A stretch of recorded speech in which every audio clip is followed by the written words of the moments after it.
Bonjour à tous et bienvenue sur la chaîne High-Tech Testing. Aujourd'hui je vous propose le test du PC portable de jeu de Dell, le Alienware M17X R4. Alors au niveau des connectiques du PC portable, sur la partie gauche il y a un port RJ45, une sortie VGA, une sortie HDMI, une sortie mini DisplayPort, deux USB 3.0 et la carte son, avec une prise pour le casque, pour le kit main libre, pour le micro et un port expédif. À l'arrière de l'ordinateur, il y a la prise pour l'alimentation et deux grilles d'aération pour la ventilation du processeur et de la carte graphique. Sur la partie droite du PC portable, il y a une connectique pour les cartes SD, un lecteur graveur DVD, deux ports USB 3.0, une connectique eSATA et un port d'entrée HDMI pour connecter par exemple une console de jeu.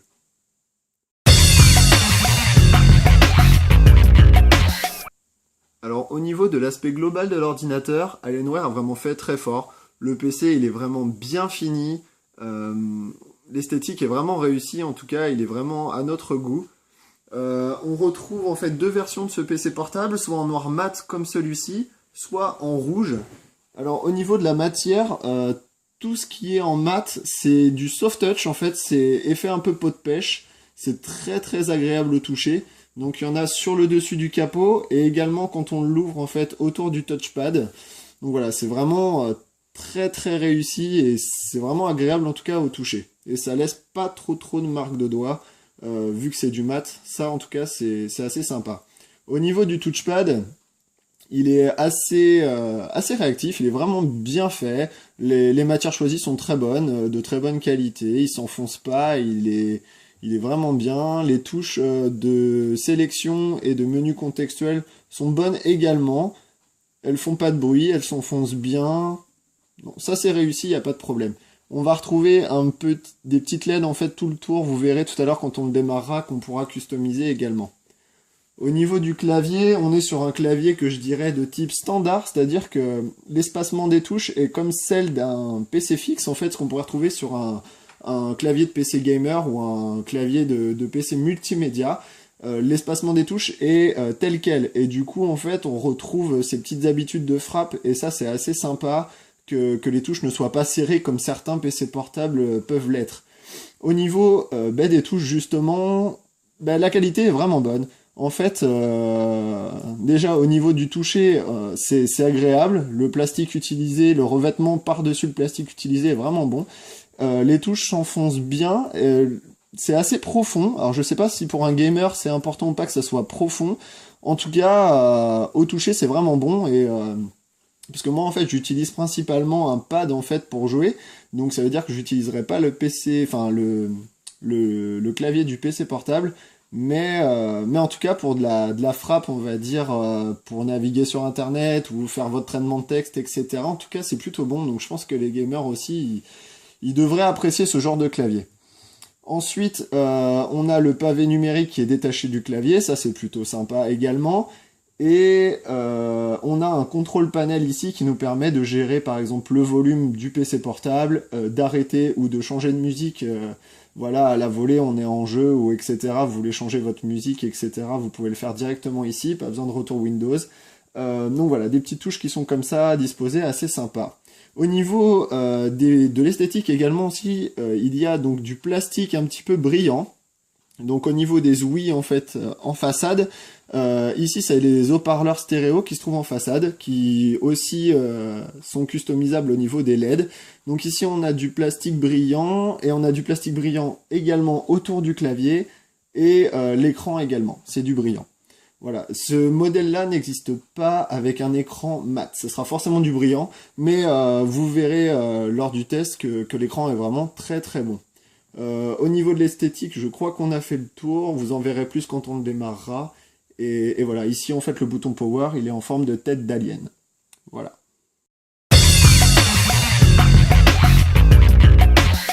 Alors ça me semblait indispensable de vous montrer aussi comment accéder directement aux composants de l'Alienware. Vous allez voir, c'est très simple, il suffit juste d'avoir un tournevis et il n'y a que deux vis à enlever. Donc en fait là on va commencer par enlever la lime. Donc il suffit juste de tirer, hein, il y a une petite tirette, vous allez voir, et ça s'enlève direct. Faut pas avoir peur de bien appuyer, la lime est assez lourde, donc du coup, voilà, vous allez rien casser, vous inquiétez pas, tirez bien dessus. On a un petit bouton sur la lime qui permet en fait de voir aussi combien de batterie il reste. Là, on voit que la batterie est à fond. Donc voilà. Et donc une fois qu'on accède ici, on peut démonter donc la vis de gauche et la vis de droite ici. Donc c'est parti. C'est les deux seules vis à démonter.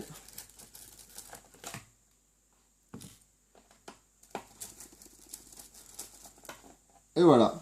Vous poussez légèrement après sur la plaque et vous l'enlevez. Et voilà, c'est fait. Vous arrivez directement à l'intérieur de l'Alienware. Donc c'est pas du novice, mais je crois pas que ça existe en fait. Aujourd'hui, les constructeurs ont pas fait encore un truc où il y a, allez, je sais pas, deux petits boutons en plastique et ça y est, ça nous permet d'accéder directement, mais il suffit pas d'avoir beaucoup d'outillage quoi. Un petit tournevis comme ça et puis c'est parti. Alors, on a accès directement bien au disque dur, aux barrettes mémoire qui sont ici, et aussi au ventilateur de carte graphique et processeur, ce qui permet aussi de faire du nettoyage, donc un petit coup de soufflette de temps en temps pour enlever la poussière qui pourrait s'incruster. Donc voilà. Voilà, on va pouvoir allumer l'Alienware pour voir un petit peu ce qu'il a dans le ventre. Donc pendant qu'il s'allume, je vais vous faire un petit peu le tour des specs à l'intérieur. Donc c'est parti. On appuie sur la tête d'alien et tout de suite on a la couleur, on a les LED. Donc là j'ai tout mis en vert. En fait on va faire une petite custom après avec le logiciel pour vous montrer un petit peu comment que ça fonctionne. Donc à l'intérieur de celui-ci, parce qu'en fait tout est customisable en fait chez Alienware, donc vous pouvez vraiment faire le PC portable que vous souhaitez avec la carte graphique, le processeur, le nombre de RAM, etc. que vous souhaitez. Alors la description de celui-ci. Alors, il y a un Core i7 3630QM à 2,40 GHz, 16 Go de RAM et une GTX 675M. Et il y a également donc deux disques durs de 500 Go en 7200 tours minute. Voilà pour les specs. Donc là, en fait, je tourne pas sur un SSD pour le système d'exploitation. Donc, mais je trouve que le démarrage il va très vite quand même avec deux disques de 500 Go, surtout que c'est pas du 5004 mais du 7200 tours. Donc voilà, on est quand même sur quelque chose de sympa. Voilà. Donc à la base, le système qui était installé, c'était du Windows 8. J'ai réinstallé en fait du Windows 7 parce que je préférais. Donc du coup, si jamais vous achetez ce PC-là et qu'il est sous Windows 8, vous inquiétez pas, vous pouvez installer votre Windows 7 à vous. Et du coup, tous les drivers et logiciels tierces seront disponibles sur le site de Dell. Donc dans la rubrique Alienware PC portable, vous tapez sur Google Driver Alienware Windows 7 et avec le modèle de votre Alienware. Et voilà, vous l'aurez, il n'y a aucun souci pour ça. Ils ont fourni pour pouvoir réinstaller derrière. Donc là, j'ai tous mes petits logiciels qui se lancent. Ok, alors on va commencer par le logiciel en fait de gestion des couleurs d'Alienware qui s'appelle Alienware Command Center. Donc c'est parti, je lance, la petite tête d'alien est en train de se mettre. Vous voyez peut-être pas très bien parce qu'il y a un petit peu de... il y a un petit peu de reflet, mais je vais rapprocher l'écran juste après. Voilà, le logiciel s'est lancé. Je laisse à cette distance-là pour vous montrer un petit peu le rendu directement sur le PC. Alors en fait, voilà, le logiciel est lancé, on peut voir qu'il y a plusieurs parties, et voilà, on peut directement customiser à la volée. Donc par exemple, je sélectionne les ouïes à l'avant et je vais mettre une autre couleur. Par exemple, voilà, je mets du rose violet un peu.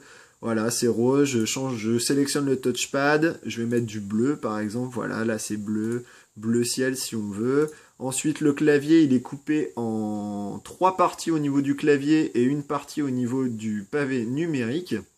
Donc voilà, je vais faire un dégradé de couleurs, par exemple un dégradé de bleu. Je vais mettre des couleurs différentes histoire que ça se voit bien, du orange, du rose et du bleu à la fin foncé. Voilà, on le voit, ça se règle direct à la volée. On peut aussi modifier, en fait il y a 9 emplacements, donc on peut modifier aussi le petit contrôle panel en haut que je vais mettre par exemple en violet foncé ou en jaune par exemple, tiens, en jaune. Et l'Alienware, le logo Alienware que l'on voit, je vais le changer pour que vous le voyez bien, je vais le mettre en rouge par exemple. Voilà, là il est en rouge ou en rose, ou si je le remets en vert, voilà on le voit, ça change. en blanc, on peut mettre en noir, c'est-à-dire qu'il s'éteint. Donc voilà, on peut faire vraiment quelque chose de très sobre, hein. Si je veux en fait carrément enlever toutes les couleurs, ben, j'éteins tout, hein, je mets tout en noir. Donc je peux avoir quand même un PC portable sans bling bling si vous aimez pas trop ça.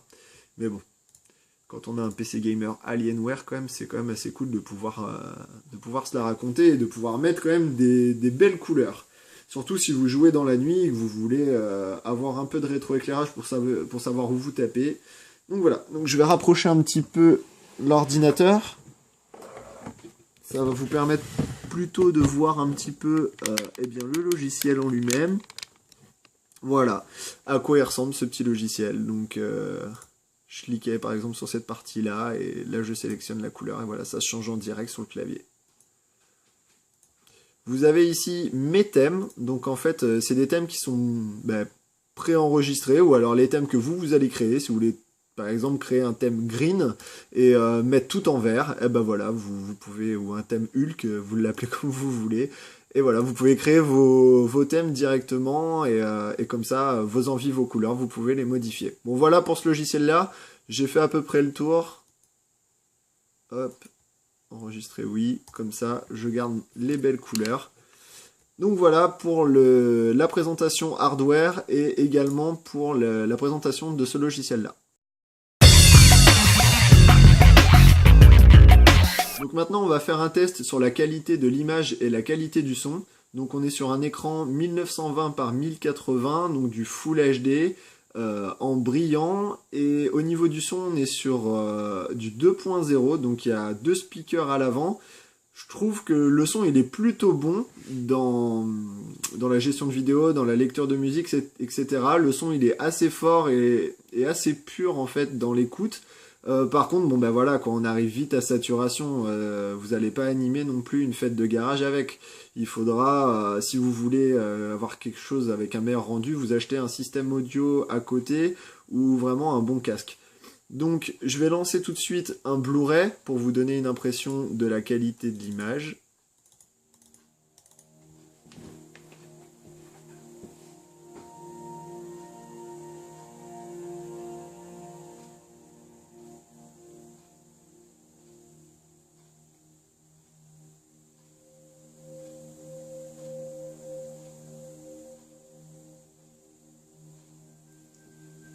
Je vais tout de suite envoyer sur une scène qui pète un peu plus. À la fin du film, je sais que ça pète mieux. Pas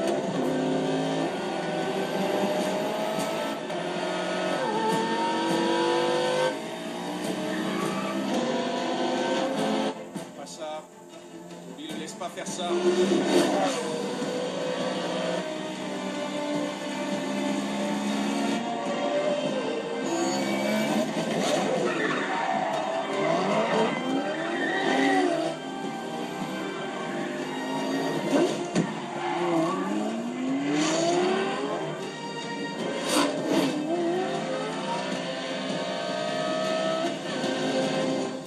Toby Marshall vient de laisser les métaux faire le dépassement. Super. Intérêt à se réveiller. Réveille-toi, Toby. Parce qu'il y a une Lamborghini qui vaut 2 millions de dollars qui t'attend en récompense.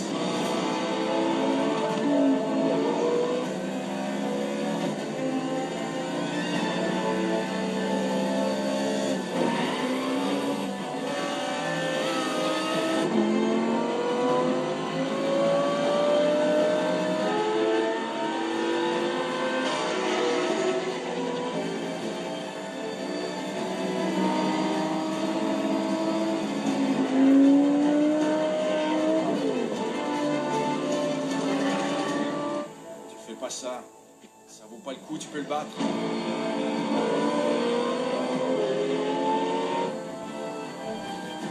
Donc voilà, pour la qualité d'écran. Tac. Donc, et ben voilà quoi, la qualité d'écran pour moi elle est vraiment très très bonne. Et la qualité audio, je sais pas si vous l'avez très bien entendu, mais elle est assez bonne aussi. Justement, en parlant de l'audio, il y a le logiciel qui permet donc de gérer la carte son. Donc la carte son c'est une Sound Blaster et du coup j'ai déjà eu cette carte en fait sur un PC fixe, un de mes anciens PC fixes et j'en étais super content, c'est vraiment même limite une des meilleures cartes son que j'ai eues. Donc voilà, là en fait on a plusieurs onglets pour la gestion de la carte son. Donc par exemple ici on a une petite vidéo THX qui nous permet en fait de régler, pour ceux qui sont vraiment pointilleux sur tous les petits réglages de son, et bien du coup de régler le surround, le cristalliseur, les basses, etc. pour avoir le meilleur rendu dans les films, dans les jeux, dans les musiques. Donc là par exemple on peut très bien lancer la vidéo de test.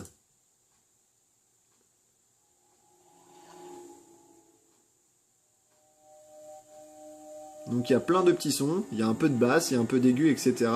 pour vous permettre en fait de bien tout calibrer.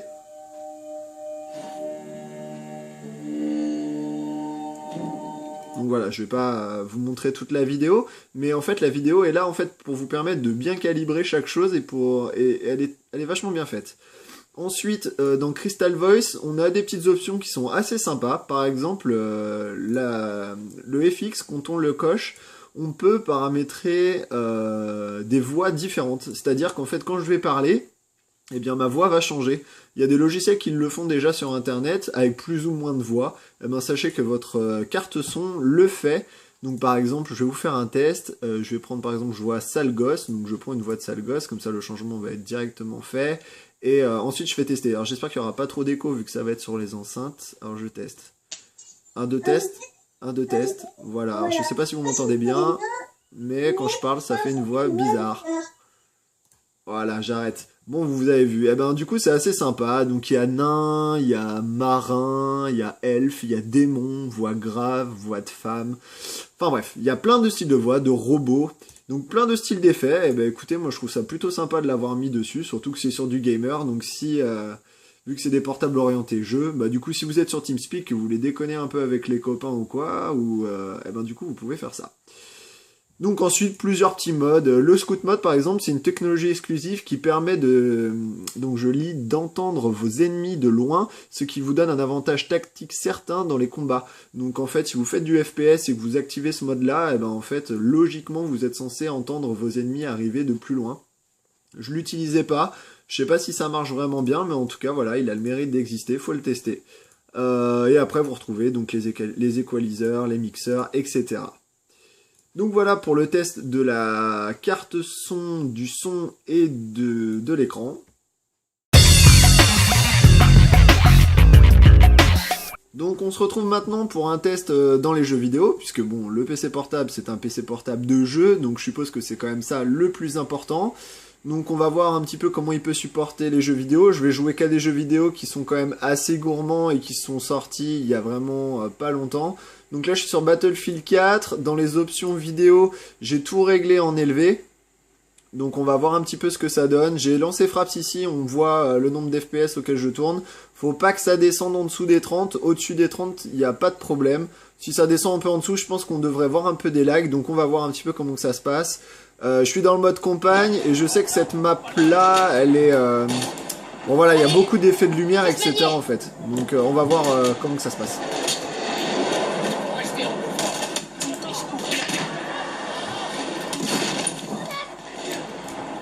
Alors là, je sais pas ce que j'ai mangé.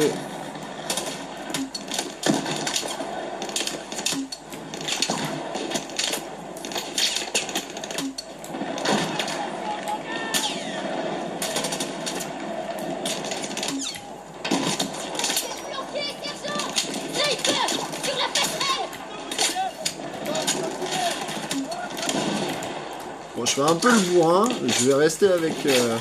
J'ai pas trop l'habitude de jouer à ce jeu-là. Je vais suivre mes copains, je pense que c'est le mieux à faire.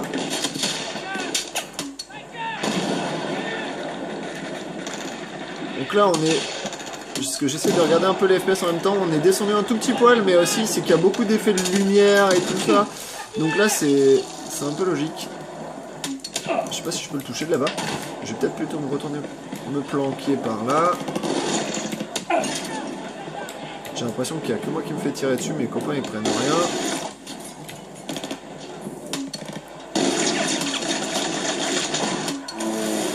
Voilà, là j'ai défoncé l'hélico. Donc là il y a des gros effets de lumière sur cette map là. Donc je suis un tout petit poil en dessous mais je sens aucun lag. Donc je vais continuer comme ça. Voilà, c'est assez fluide là, il n'y a pas de problème vraiment.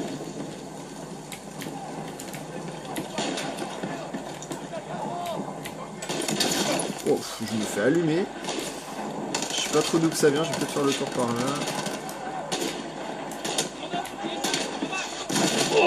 Ah ouais, non, je peux pas faire le ouf quand même. J'en ai tué un là, mais vaut mieux que je reste avec mes potes. Ouf, j'ai pris cher. Bon, ça tire plus trop.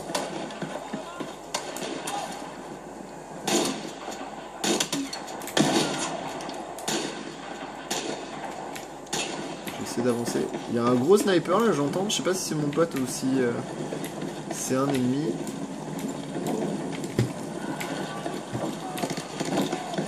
Je vais plutôt prendre l'échelle. Je bouge vachement. J'ai une grosse sensibilité. Hein. Là, je peux changer d'arme. Ok, je vais prendre ça, très bien. L'arme par défaut. Ah, il faut que je la sélectionne quand même.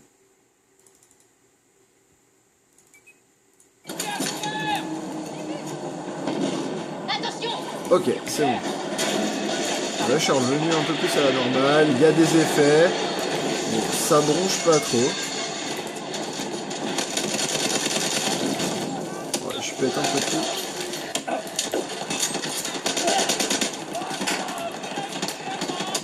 Je suis pas vraiment là pour faire une démo en fait de mon super gameplay de fou. Voilà, bon, je suis mort, peu importe. En tout cas, le but c'était vraiment pour vous montrer un petit peu comment que ça tournait. Bah écoutez, tout en élevé et ça bronche pas tant que ça. Peut-être qu'il faudra baisser un petit peu, genre l'anti-aliasing ou truc comme ça, tout en restant en élevé. Mais bah bon voilà quoi. Là je suis à 40 FPS. Quand il y a un peu plus de trucs, je descends un tout petit poil, mais honnêtement c'est pas très gênant quoi. Donc pour le deuxième test sur les jeux vidéo, on va passer sur Need for Speed Rivals. Donc au niveau des paramètres de jeu. Donc paramètres système, je suis en 1920 par 1080, qualité ultra. Là voilà, on est sur un jeu qui est quand même à mon avis moins gourmand que Battlefield 4. Donc du coup j'ai tout fait péter en ultra et pas en élevé seulement. Voilà, donc on va tester.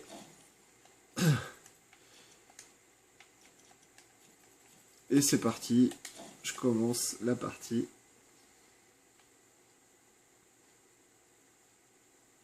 Donc les temps de chargement, honnêtement, sont très bons. La fluidité dans les jeux, vous le verrez, est vraiment très bonne. En tout cas, c'est une très bonne surprise pour un PC portable. Waouh, ça on voit quand même. On a l'habitude avec des PC fixes d'avoir autant de réactivité, ou alors que ça bronche pas dans les jeux gourmands, quand on a quand même des PC de jeu avec des grosses cartes graphiques. Mais sur un PC portable, on est toujours un peu... Parce que bon, c'est une 675, mais vu que c'est une 675M, on sait que c'est pas les mêmes performances qu'une GTX 660 ou 680 sur le marché. Mais franchement, maintenant, c'est vraiment pas mal. Donc voilà, je suis en ultra, c'est parti.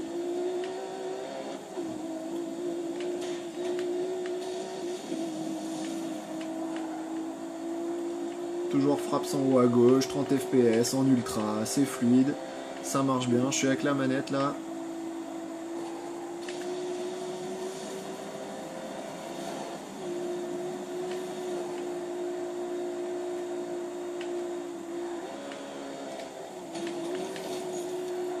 Je vais pas faire de mission en particulier, quoique je peux, à la limite.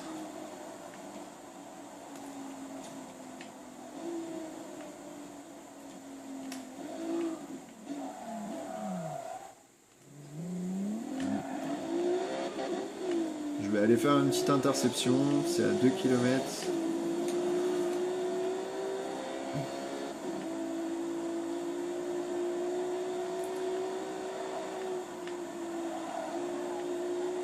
Là, les paramètres audio sont pas très forts, je pourrais peut-être les monter un peu. Ouais, vu que c'est du online, c'est normal que derrière le jeu continue à tourner. Paramètres audio. Voilà. Alors, c'est les musiques. Volume effet. Bah écoutez, je vais mettre à fond les volumes effets, la musique, je m'en fous un peu. Je vais la mettre pas forte. Juste pour que vous puissiez entendre au moins à peu près bien le son du PC quoi.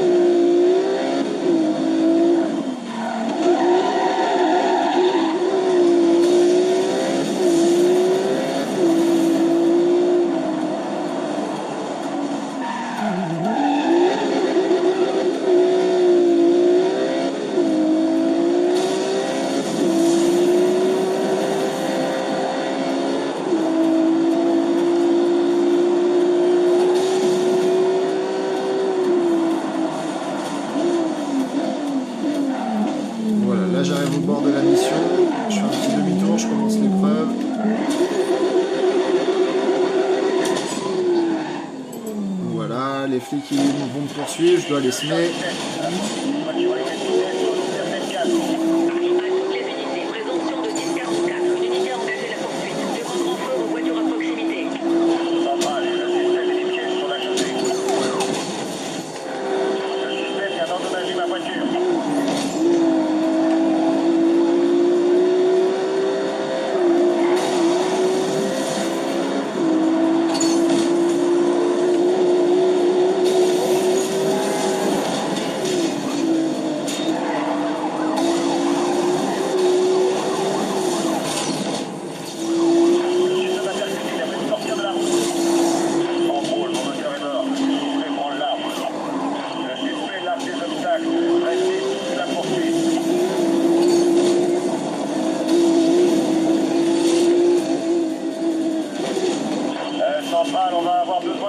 Voilà, il y a les effets physiques, on peut voir les feuilles voler, etc.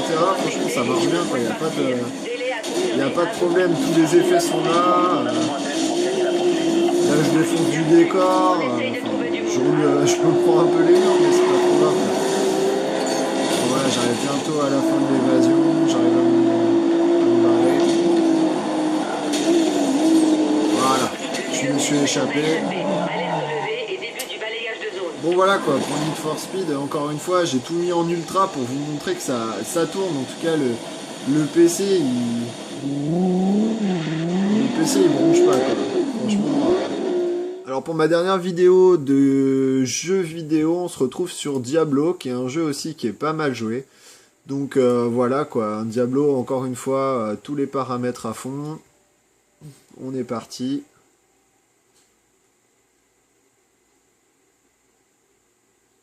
Le but, c'est vraiment de voir si on pousse un peu le PC dans ses derniers retranchements, s'il arrive quand même à survivre ou s'il galère vraiment. Franchement, pour l'instant, j'ai pas réussi vraiment à le faire souffrir, même en envoyant les jeux les plus récents à fond.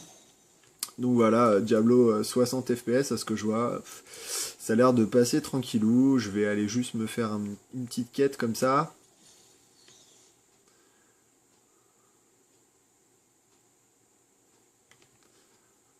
Bon, je suis en Wi-Fi, donc aussi les temps de chargement sont un petit peu longs. Bon, ça a l'air d'aller. Hein.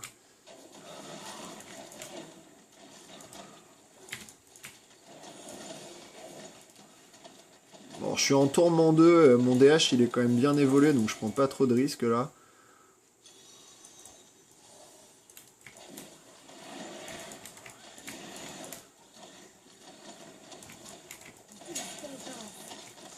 Mais franchement, le rendu de la carte graphique et de l'écran, je trouve ça vraiment sympa quand même.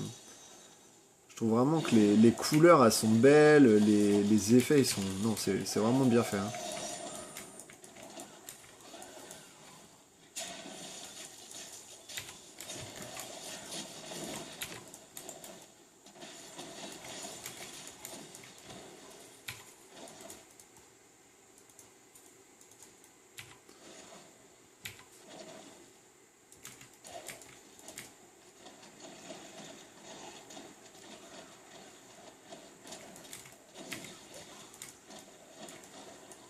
Il n'y a aucun problème, hein. Franchement, je vois les FPS, ils décollent pas des 60. Bon, Diablo, c'est pas le jeu le plus gourmand non plus. Mais bon, il y a quand même des trucs à afficher, quand il y a des gros packs de mobs, bon voilà, ça peut un peu, sur certains PC, peut-être laguer ou quoi. Là, c'est pour vous montrer, en fait, j'essaie vraiment de vous montrer plusieurs styles de jeu. J'ai montré un FPS, un jeu de course, là maintenant, un jeu plutôt d'aventure... pour changer les styles quoi. J'aurais pu faire également un Tomb Raider ou quelque chose comme ça, mais de toute façon tout passe quoi, il n'y a pas de problème.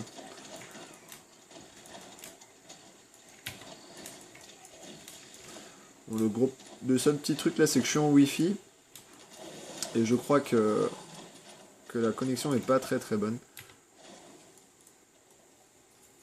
Hop.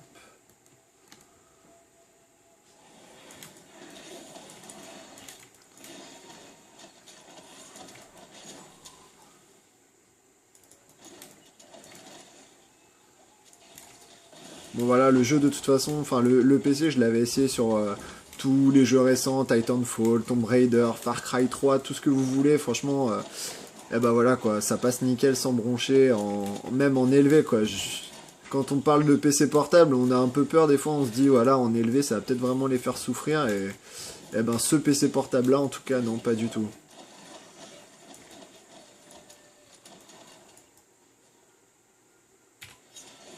Voilà, le son il est vraiment pas fort, parce que je l'ai pas réglé quand quand je joue avec ma team et qu'on est sur TeamSpeak, je veux pas entendre trop le son. Donc du coup je l'ai pas augmenté exprès, mais bon, vous l'avez vu tout à l'heure sur les autres jeux, que le son il est vraiment fort et bon quoi.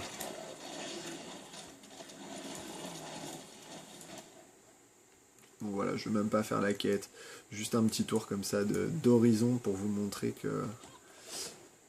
que voilà, quoi, il n'y a aucun souci, vous pouvez faire tourner si vous achetez ce genre de PC portable à tous les jeux récents sans broncher. Donc on arrive maintenant à la conclusion. Donc voilà, hein, moi personnellement il m'a vraiment conquis ce PC portable.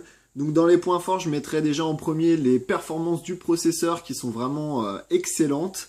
Ensuite, la carte graphique qui est vraiment très très puissante, qui fait vraiment tourner tous les jeux actuels, alors que c'est pas la dernière version des PC Alienware, mais même les jeux actuels arrivent à tourner, que ça soit en ultra ou en élevé.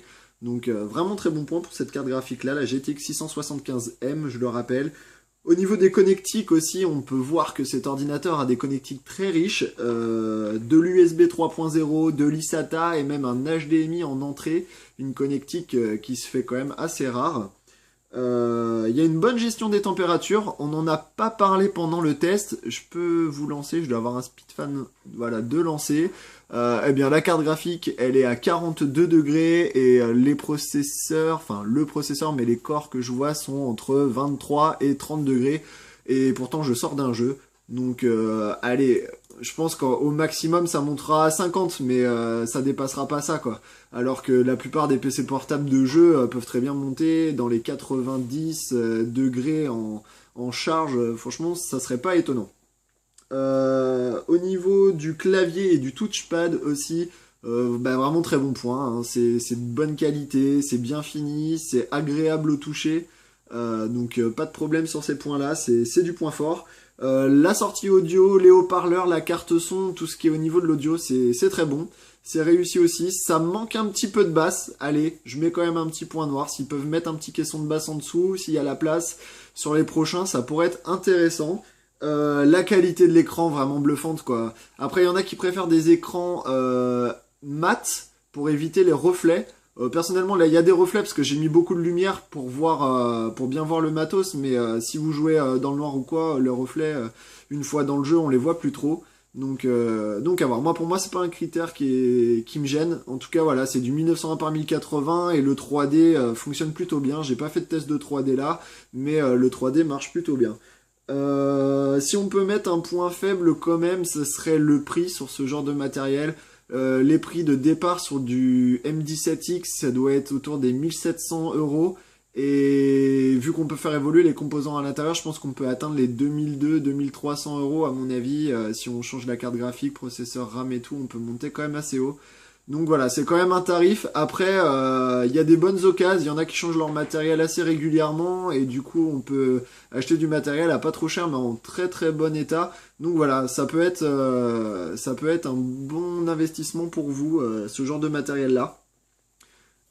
Du coup aussi, peut-être un autre petit point noir à voir, c'est le bruit de la ventilation. En fait, c'est vrai que quand on est en jeu, tout de suite les ventilateurs s'activent pour refroidir logiquement la carte graphique et le processeur. Donc derrière, ça crache un peu et c'est vrai qu'on l'entend. Par contre, on ne l'entendrait pas si on avait un bon système audio. Bon, je suppose que si je mettais le son à fond dans les jeux avec les enceintes, on les entendrait pas.